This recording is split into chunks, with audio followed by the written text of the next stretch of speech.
Welcome to Intent on Purpose. I'm your host, Laura Hanson-Brexa. I'm here to help you invest your time, energy, and talents where they matter most. Today, my guest is Sean A. Wilson, and he is the elected mayor of Waynesville, Missouri, the Show Me State. He is a retired U.S. Army First Sergeant, Bronze Star recipient, licensed professional counselor, pastor, and published author of 3 books. We have high achievers here on Intent on Purpose.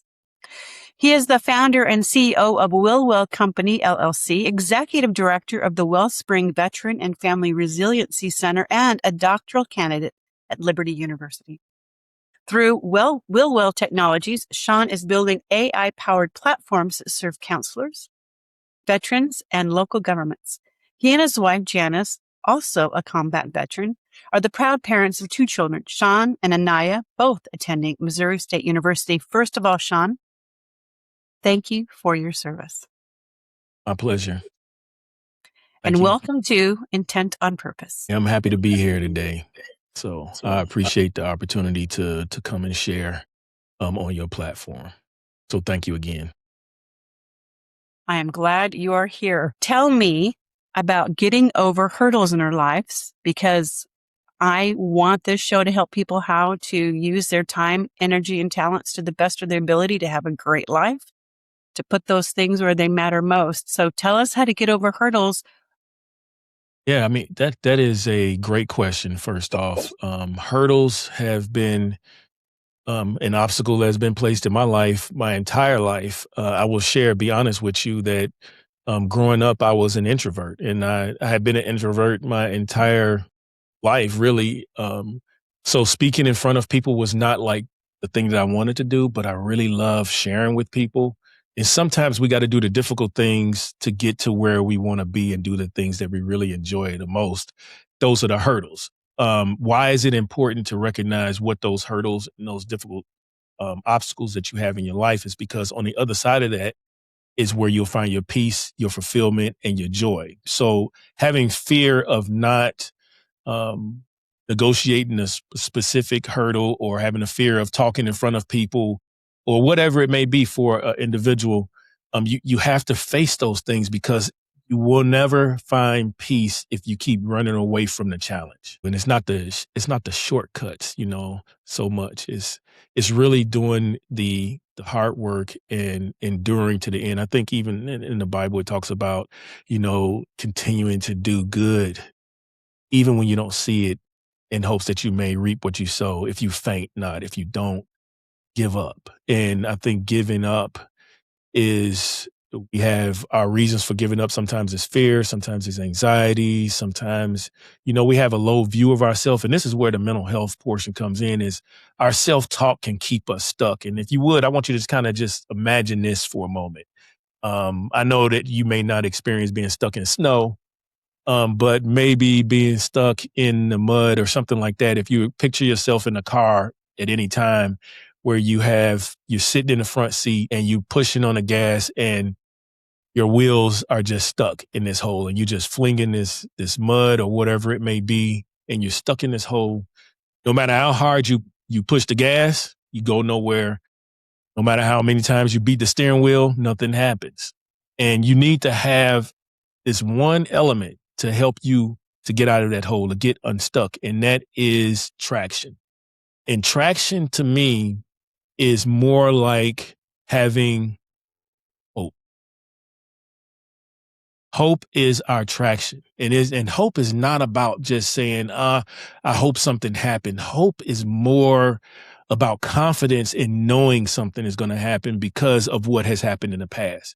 So remembering what you have already made it through is your hope to move forward. The best thing about life is the journey.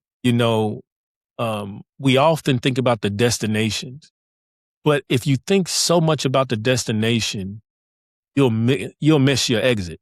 Like if you just kind of embrace the journey is where relationships are built. The journey is where memories are established.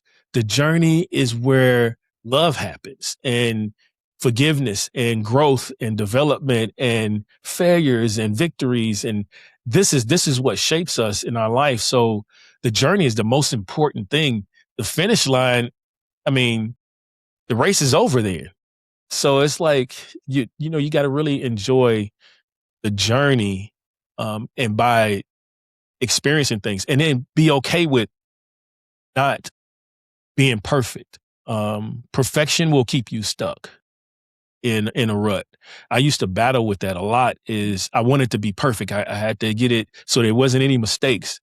But I tell people to stop trying to be perfect and just embrace being perfected, because that is where growth is. You allow yourself to grow instead of holding this weight of perfection that we can never obtain. So it's okay. I make mistakes. I'll be like, oh, it's all right. If something doesn't happen, I'd be like, okay, we'll get it next time. It'll come again. I mean, I have to change my mind. It doesn't mean I don't have a heart after excellence and doing my best, but I realized a long time ago that even when I do my best, something may happen to where it doesn't come out the way that I want it.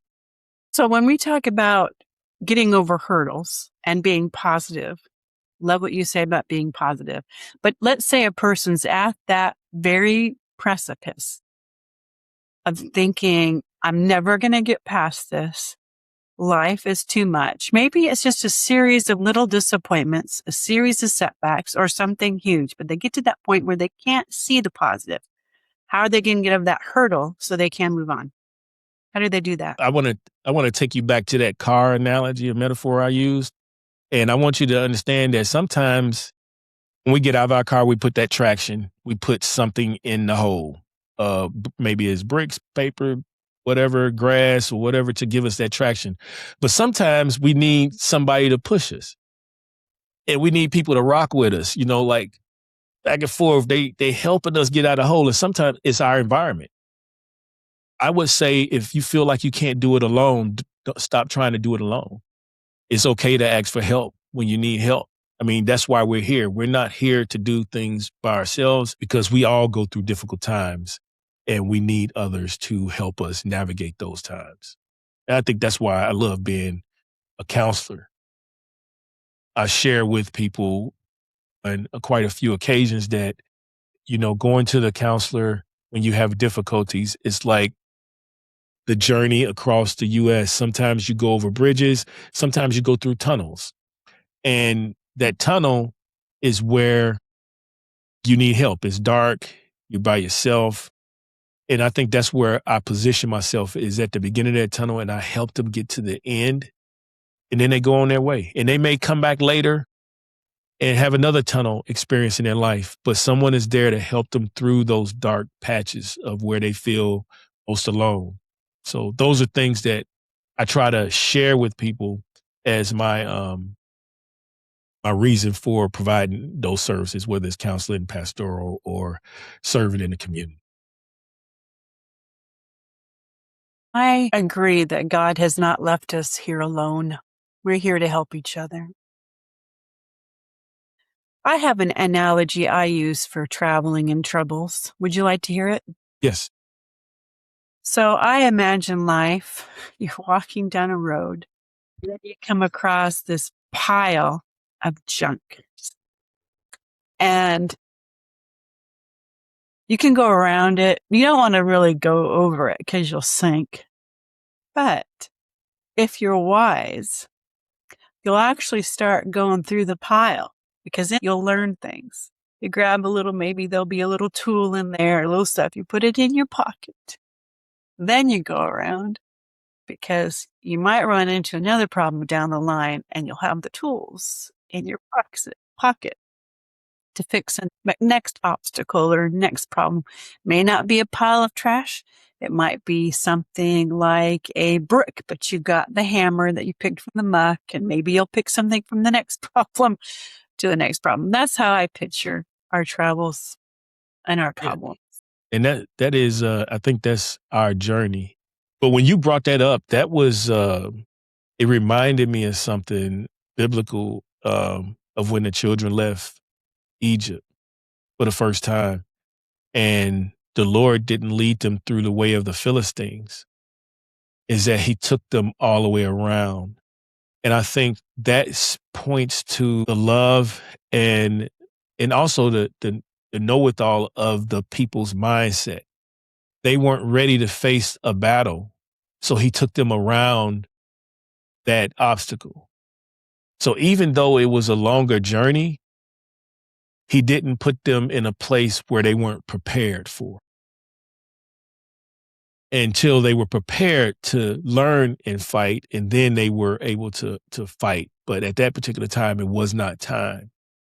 And I believe that everything that we go through has God's perfect timing for us to learn things.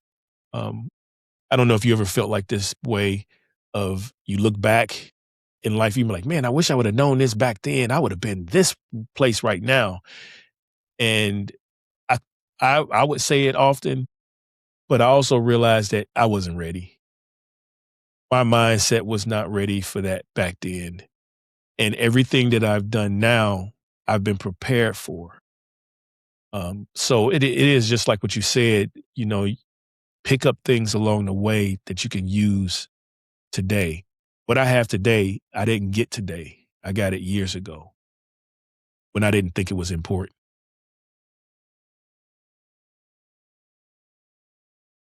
If this were to go worldwide, what would you say to the world? I would tell everyone to be patient.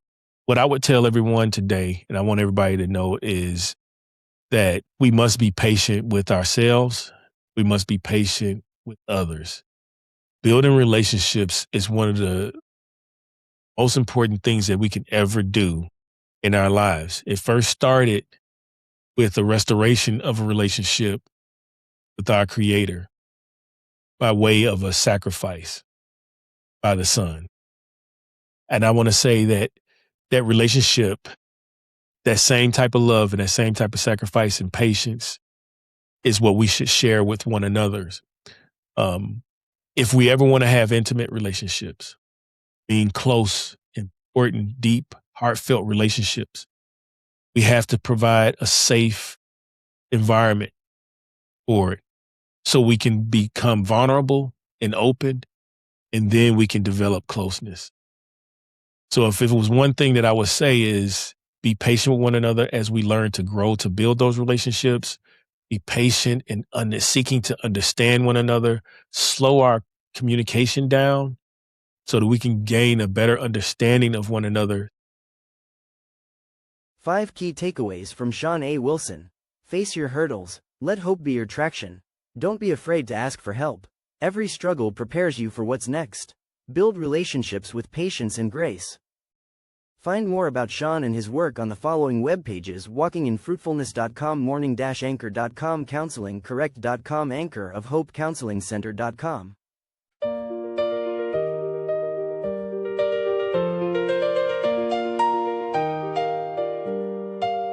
Your time is finite.